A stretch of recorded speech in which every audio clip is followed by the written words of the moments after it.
So with the holidays right around the corner and with a bunch of travel restrictions being lifted, a lot of us are going to be flying off to see friends and family pretty soon.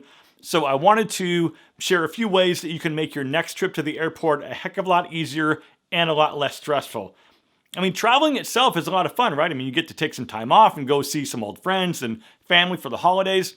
But even if you're just taking a vacation somewhere nice, or if you travel for work, the first thing that you should do to set yourself up for a low-stress day is to leave for the airport early so you can get to the airport early.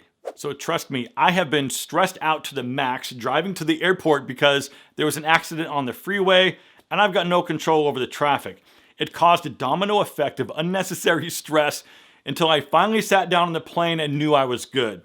The point is, you can't control the traffic. So even though I technically left my house on time, if I would have left 30 minutes earlier, I would have been in a lot better shape. I get it though, right? Nobody wants to sit around at the airport, but being early is a lot better than being late and possibly missing your flight. Now, on the topic of getting to the airport early, I might suggest getting a car service like Uber or Lyft to drive you to the airport. You don't have to drive and you can get dropped off right at your check-in.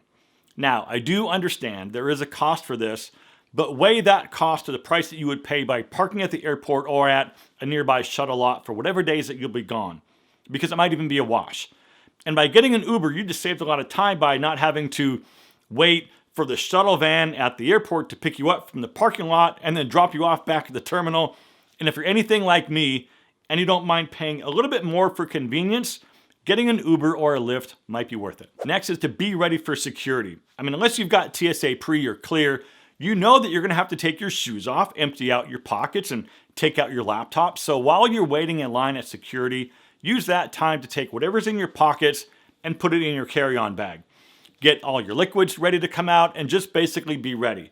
And yes, I understand it's a big pain in the ass, but you can save yourself a lot of stress and potential confrontation with the TSA workers by getting yourself and your things ready ahead of time. And if you have a super cool bag like this one, the Carry-On Pro from today's sponsor, Carl Friedrich, you can take advantage of the new built-in front pocket and laptop compartment to make accessing all your electronics very simple. And truth be told, I've been using their original carry-on for the last couple of years, and I put some pretty good miles on it. It's been to Florida, Texas, Washington twice, Arizona, Nevada, Atlanta twice, Maine, Utah, and some staycations locally. It travels absolutely beautifully, and everything still works and looks as good as new. And their new Pro designation gets its name from the added functionality of the external hardshell pocket for easy access to all your airport essentials like your laptop and your passport.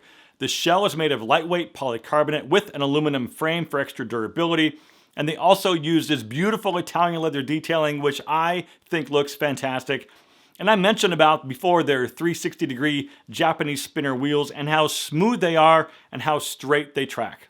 So listen, Carl Friedrich does not mess around, and they stand behind their products with a lifetime warranty and a 100-day trial. So if you don't like it within that 100 days, you can get a refund or an exchange. This particular bag is on pre-order discount, and it'll start shipping on December 13th, 2021. Click the link down below in the description and use the limited time discount code to get a great deal on a great bag that I know you'll love as much as I do. Once again though, our special code is only for a limited time. Okay, the next travel tip to make your life a lot easier is to pack an empty water bottle with you to take through security. I mean, nobody wants to pay $8 for a bottle of water inside the terminal, and you know you're gonna want some water, so bring an empty bottle with you and then fill it up once you get on the other side of security. Okay, next is to download the Airlines app for your phone so you can track your flight info. It'll show you what gate you're boarding at or if there's any gate changes, and also what time you'll be boarding. And most of them also use the barcode from your luggage receipt to track your luggage in case something happens to it. So it's always a good idea to always hang on to your receipt from any checked luggage. And since we're on the subject of lost luggage, you might want to get a small tracking device like a Tile or the new Apple AirTag. Personally, I haven't tried Apple's AirTags, but they seem like a pretty decent solution for tracking your luggage. Okay, circling back to your carry-on bags, keep what's important to you, like any medications, in your small carry-on. I mean, you never know when the overhead space might fill up, and if you board late, maybe all the space is gone. Or if a smaller airplane shows up than what was expected, the overhead space might be even more limited, and you might have to check anything that doesn't go underneath the seat. So if you have 2 carry-on bags, keep your meds and anything else that's critical in the smaller bag that fits underneath the seat, so it's always with you. And once you finally get to your gate, it's probably super crowded, so try to scope out a nearby gate that's empty or not that crowded to kind of hang out at. And try to be close enough to be able to see your gate, or at least be able to hear any announcements so you don't miss your boarding. I always do this, and it's a great way to get a chair and relax before your flight. Now, speaking of your flight, I hope you have a great trip wherever you're going. And as always, my friends, thank you very much for watching. Live well, and I'll see you in the next one.